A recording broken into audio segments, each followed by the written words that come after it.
Hello everybody, I'm Robert Zuckerman and welcome to the very first World Betterment Symposium here at FIU Miami Beach Urban Studios. The World Betterment Symposium is an idea that we came up with and it's fairly self-explanatory. World Betterment Symposium. We're going to have young people speaking about their ideas and visions for bettering the world, and it could be in any area. Science, technology, education, architecture, whatever. But just, you know, we're here. My belief is that we're here in this life not only to live our own lives and have a good career and good family, but we're part of something bigger than our own lives. And part of that is to make the world a better place for those around us and for those who follow. So that's kind of the basic gist of this program, the World Betterment Symposium.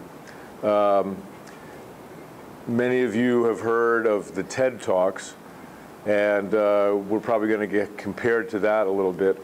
But I think our title, World Betterment Symposium, is very self-explanatory, and you're going to know right off the bat what it's about. So we're very fortunate today to have some young people here who are going to share their ideas about the world. Our first presenter is Chastity Hale, who's a junior at Miami Arts Charter, and Chastity is going to speak to us today about education. So with that, I give you Chastity Hale. Thank you. Hi, I am Chastity Hale, and my presentation is Why the Creative World and Educational World Need One Another. In October of 2015, I was inaugurated into the National Student Poets Program, pinned by First Lady Michelle Obama, and ushered into the role as one of 5 literary ambassadors with one main goal. What about art as a form of self-expression? At first, I failed to see the question as being valid. A valid form of self-expression, a valid interest, a valid career choice. But I'm not sure if the value of art is cultured in every student or at every school. The creative world and educational world need one another, and that arts education should be embraced by public schools and creative occupations should be seen as doable and realistic options. There's a finite amount of benefits that the arts hold, some of which already exist and others which have yet to be thought of. First, I want to talk a little bit about visual arts. There are so many independent artists and organizations that utilize different mediums and different skill sets to create smart and conscientious work. The emergence of genres and movements in visual and literary art have helped to bring social, political, environmental awareness to all kinds of problems. And I have picture of the Harlem Renaissance and the pop art movement, the Harlem Renaissance being the emergence of a new Black cultural identity, pop art rejecting the hierarchy of classical art and contemporary art. And there are just so many different ways in which art is impactful and able to bring attention to all kinds of different issues. There's this discussion about sustainable art dealing with environmental issues, and artists are constantly finding new ways of bettering the world. The aftermath of Hurricane Katrina left the United States damaged and farmland degraded. So artists like Mei Ling Home in upstate New York, she created a multi-purpose farm in which she cultivated crops for income and used those surplus crops to make sculptures. And it's that kind of creative thinking and artwork that students need to be aware of so that they can find new and inventive ways to solve problems. In 2014, Studio Rosengard installed the Van Gogh bike path with the intent of creating safe and environmentally friendly road networks using LED lights and solar panels. And here in Miami at the PAM, there was an art exhibition called Speechless, where Bic Vanderpool, a group of 2 artists based in Rotterdam, exhibited work where they made an aviary with parrots and had them memorize the words to T.S. Eliot's poem, The Wasteland. And, and inside the aviary, there were perches spelling out words like global warming, climate change, and sustainability. all of these artworks exist as more than just themselves, and not only are they there for our entertainment, and not only are they aesthetically pleasing, but they're also evocative and send social, cultural, and political messages, and they're ways of counteracting obstacles that we all find today. Next, I want to talk about writing. My own personal journey with writing is, as I said, I'm doing a community service project trying to create a dialogue about identity. And so this is a picture of myself at downtown Miami Charter School, working with some of the elementary school kids there. And there are just so many ways that writing is impactful. One way is that reading words can have a tremendous impact on the readers. At my workshops, I found everyone has a voice and a story, and so many young people are eager to share theirs.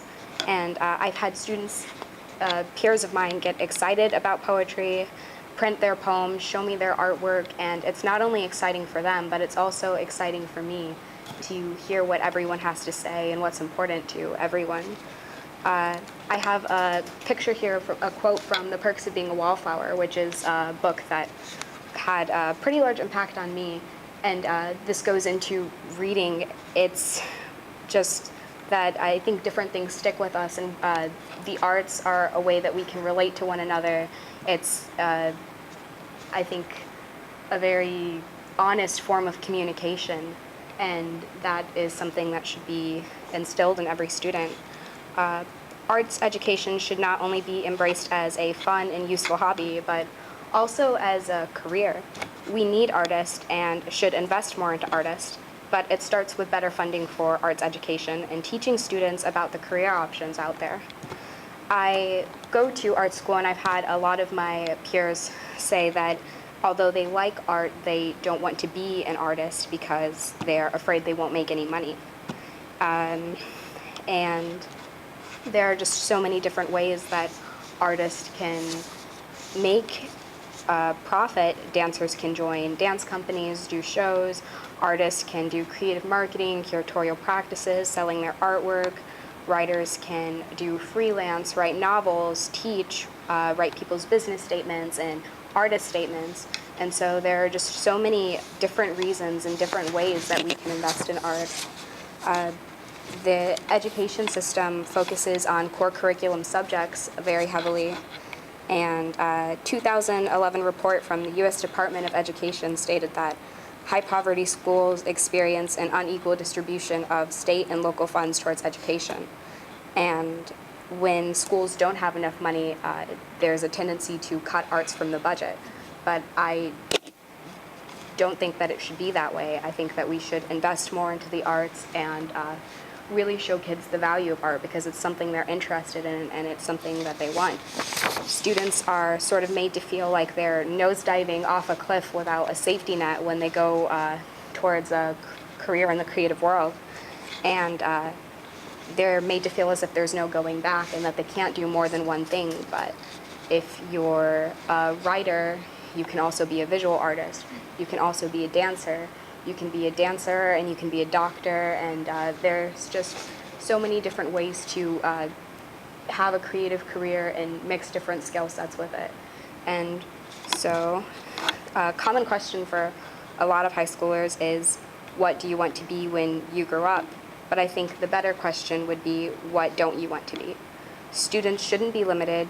They should be abetted in working for whatever it is they want to achieve. Thank you.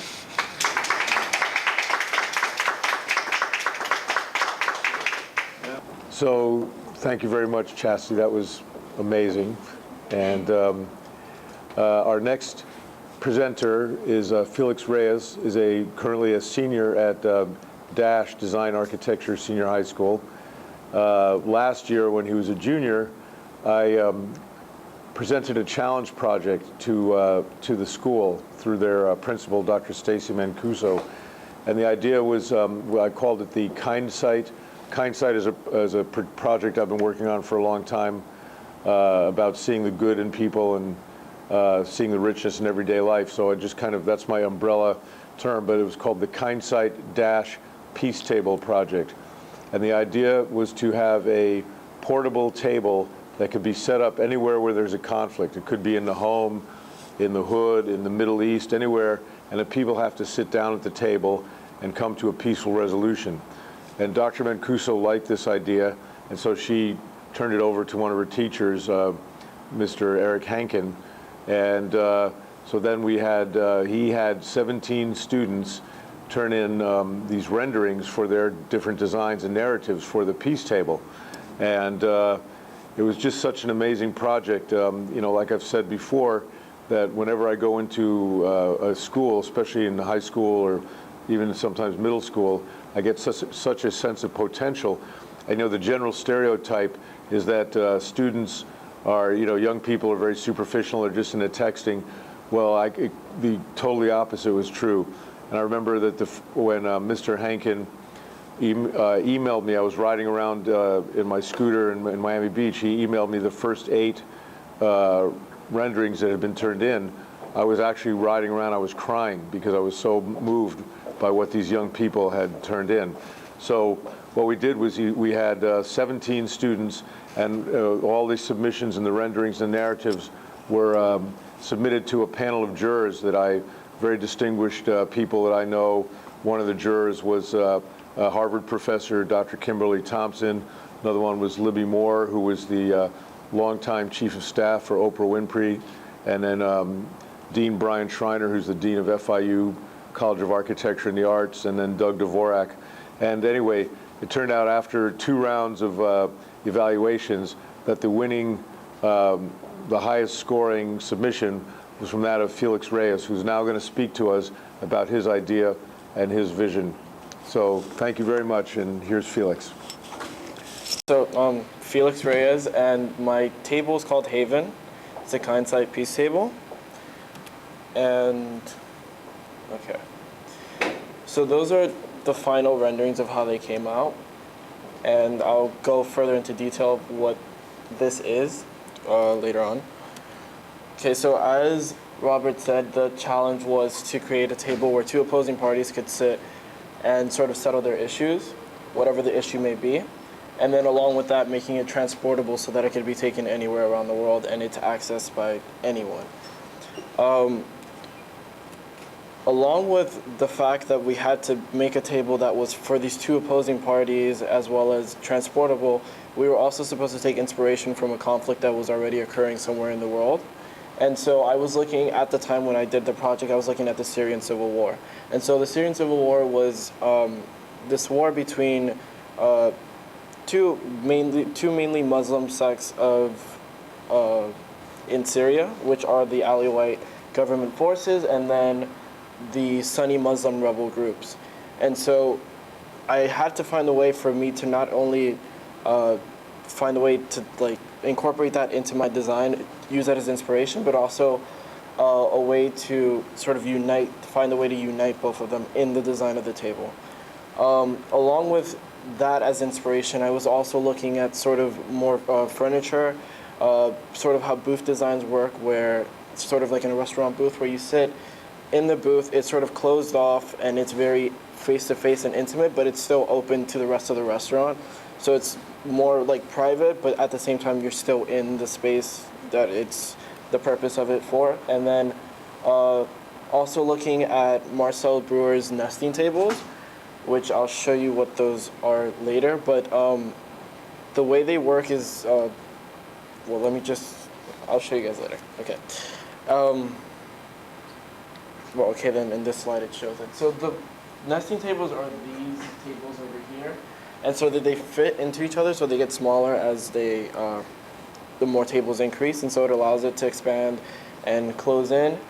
And looking at sort of this image is I found from the Syrian Civil War, sort of the destruction that was occurring on that side of the world.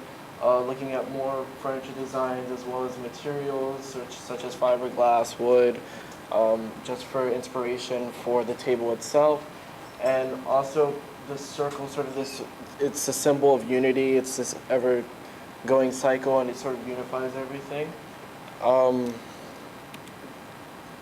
For my concept, I was looking at a way to take the whole Syrian Civil War as an inspiration and incorporate that into the design itself, as well as looking at the booth designs, I wanted to create something that was more of a shelter rather than just a table that sort of enveloped the person into it, so it feels sort of safe and it feels more intimate.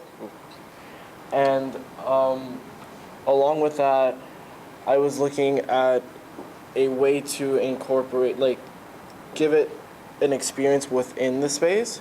And so that's where the idea of translucency between the outside world and the inside world comes in the sense that I wanted to create a way for you to still be part of the outside, still feel the outside, still see the outside, but also be in this space so that you're settling your issues while the outside world is still relevant to what's happening inside. And then making it transportable, so I was looking at the nesting table, so this right here, and finding a way to make a shape that also took that idea of nesting tables to make it much more transportable. So collapsing on itself and then being broken up into pieces to be taken around the world wherever. And so see, these are some of my concept sheets. So just many concepts that I was looking at when I was approaching this. And so I started off very simple with the form on this side, where it was just the form itself, nesting, it's falling into itself. And it gives like this cocoon-like sort of sheltering form. And then incorporating like areas like this, where it makes it just much translucent, so you can bring light into the space. So none of these are my final. You'll see, I showed you the final at the beginning. And this is sort of like different ways to approach the nesting table idea and how to incorporate that into the inside of this space. Along with that, I was looking at, bringing in that idea of bringing natural light into the space was sort of incorporating a pattern or sort of a screening system that related back to this Syrian civil war and the two groups. So because they're both two Muslim sects, and they both believe in Islam, although they're different forms of Islam, I wanted to find a way to sort of unite them as part of one, because they still are part of one, they're just different versions of it. And so I was looking at traditional Islamic patterns, and one that I found was the traditional like Islamic arrow pattern. And I picked this one as the pattern that I chose because not only does it relates to both of them and unites both of them, but it also relates back to the design of the table, which is very geometric, very sort of angular. And so I wanted to create something that emulated that, because a lot of Muslim patterns, like traditional patterns, they have a lot of curves and they're very like just in general curvilinear, and I felt like that was gonna throw off the design. So just picking something that united them both. And the way it would work, some of these would be filled in while others would be like hollowed out. And so inside the space, like when the light came through it, it would create that pattern, that arrow pattern within the space. And so the experience changes for the user. It's very individualized. It changes based on the time of day. So it's never the same when you're inside the space. And it also gives you that idea of like the outside and inside world. You're still in there, you're still looking at the outside world. It gives you the relevance of the fact that, yeah, the issue is in the outside world and you're inside trying to resolve this, but it's still relevant because you're seeing through this screen and you're seeing what's around you. And so it's this whole idea of referring back to the outside world, bringing that into this space and then resolving that issue and then being able to come out and have it resolved. So the materials that I chose for this, fiberglass, because it's very lightweight, it's durable, and it's easily moldable. And so for like a very unique shape like this, it would be ideal to use fiberglass. And for transportability, it's good to have a lightweight sort of material. And then for the screening systems, using aluminum sheets that are also lightweight, they're not corrosive. And they have like this quality that it shines, it reflects light very easily. And in having the piece table be white and then having these reflective screens, when you look at it from the outside and the sun is reflecting off of it, it sort of has this very shining quality to it. And so it gives you that idea of like this otherworldly sort of thing, this object that's very otherworldly, and that ties it in back to the Muslim religion, having something that just relates in general to this other world. And so this is my final board. When I finish the project, this is my model, and that's how it would like collapse into itself, and these separate into two pieces, so it just makes it easier to move around. The table in here, it pushes back into this compartment back here, so it's that nesting table idea, and then the screens have that pattern happening in them, which creates that unique experience inside. And yeah, so that's the project.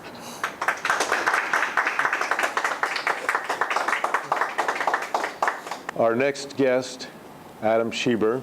Did I pronounce that right? You did. Schieber, okay. Adam Schieber is an up-and-coming comedian. I met Adam when he was working as a concierge at the Betsy Hotel, and he was just starting out. And for me, it's been really, I get very inspired when I see Adam, because he's someone who's like following his dream. He had an idea about something he wanted to do, and he pursued it, and he's doing it. And so pretty soon we're going to lose Adam. He's going to go to Los Angeles and pursue his dream there. That's how well his career is going, but he'll tell you more about that. So please give a welcome to Adam Schieber. All right. Well, thank you, Robert, for having me here. Once again, like Robert said, I met him some years back now when I was concierge at the Betsy Hotel, and I had just started doing comedy, which now this year, July 18th of this year, will make 4 years of me doing stand-up comedy, sketch comedy, and it's been an amazing journey. It feels like I've been doing it for so long, but at the same time, it feels like I just started. And it's just, it's an endless grind, which I love.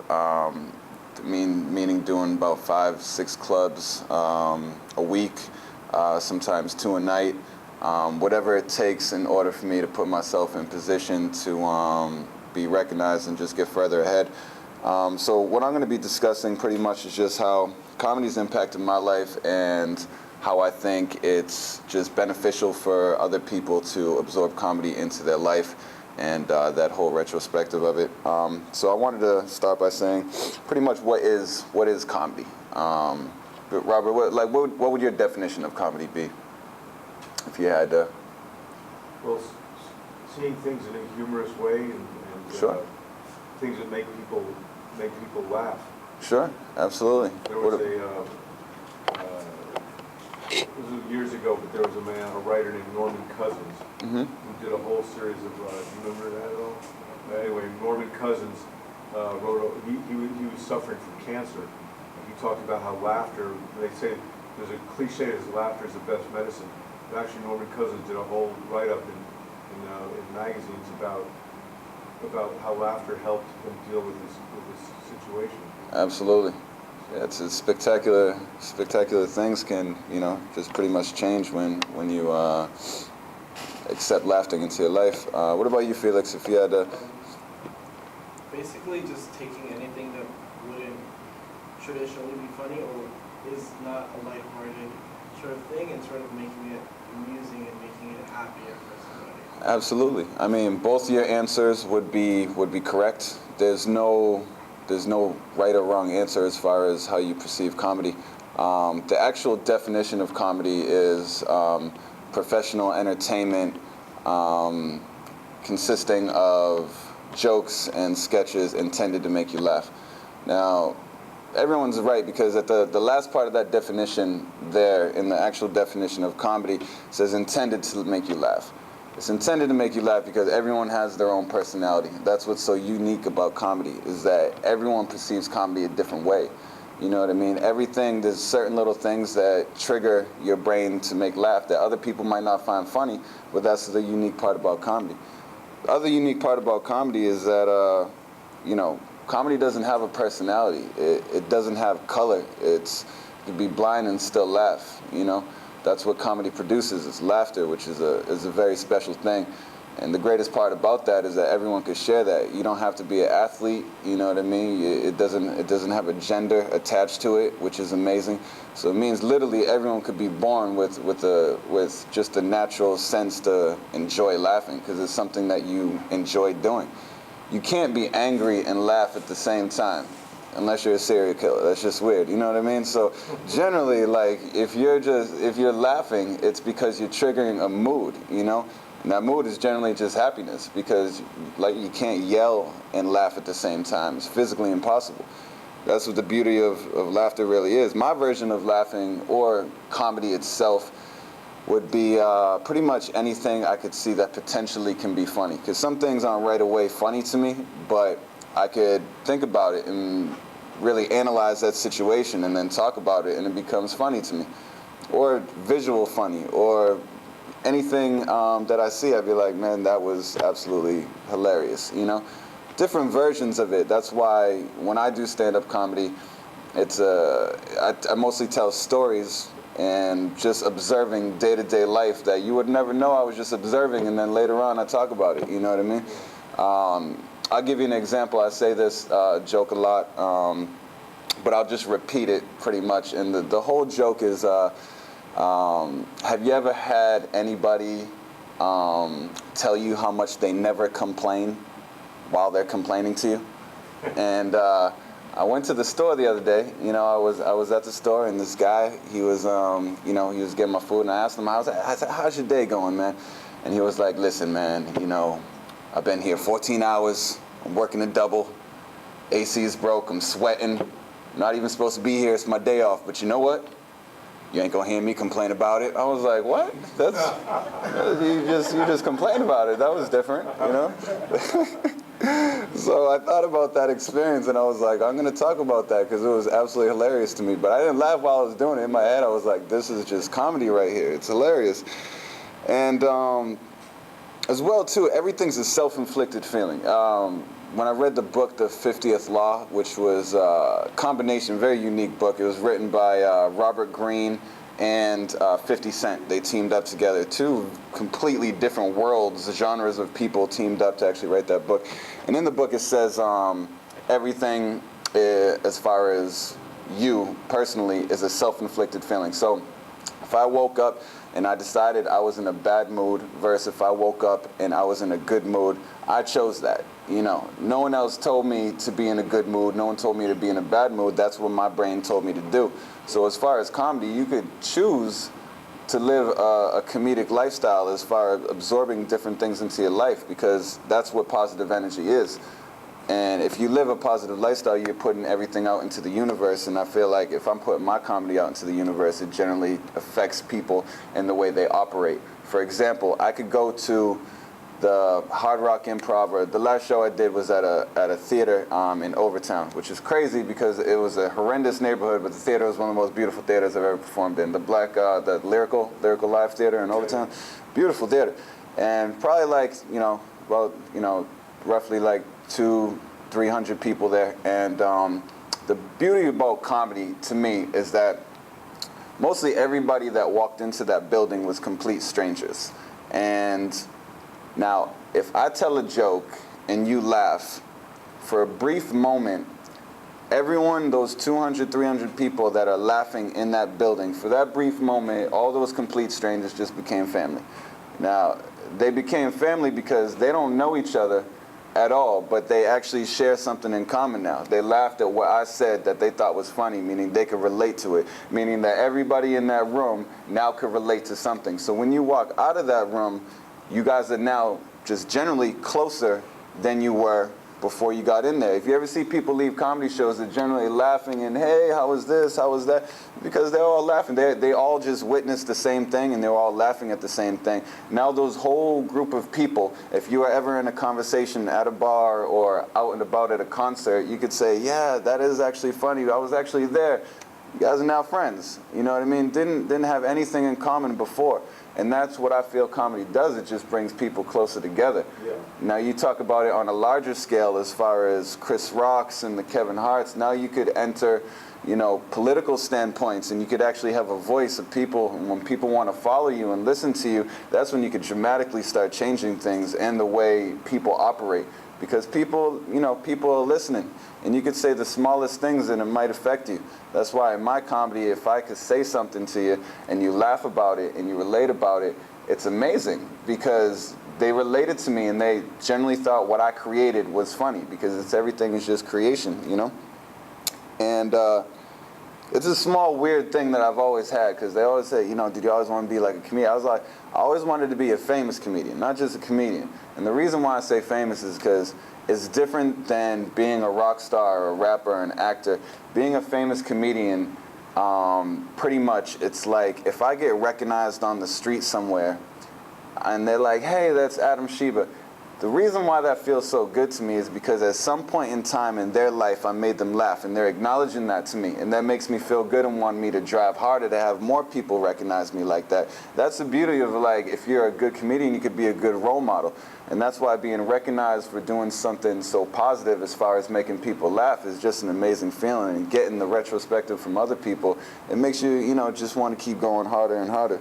And as far as like, you know, how comedy really affects the world, I think that it's one of those things. When I was talking about positivity and negativity, if you're a positive human being and you have a positive outlook, you generally want to have yourself surround other positive people, and now that creates powerful people. Now you're talking about creating a movement. So when you're talking about comedy, it's really just you're becoming a voice, and when people start to listen, you can dramatically change the world. And if you absorb comedy into your lifestyle, you actually start to live a happier, a little bit more freer lifestyle, and it's all self-expression. And that's why if you could wake up every day being a little bit more open to, you know, just laughing or positivity, it will make an extreme difference in your life, and you'll notice how it affects other people around you. And then the more and more every day, just a day at a time, you'll see it generally affect people on a grand scale, which is the ultimate goal. And that's it.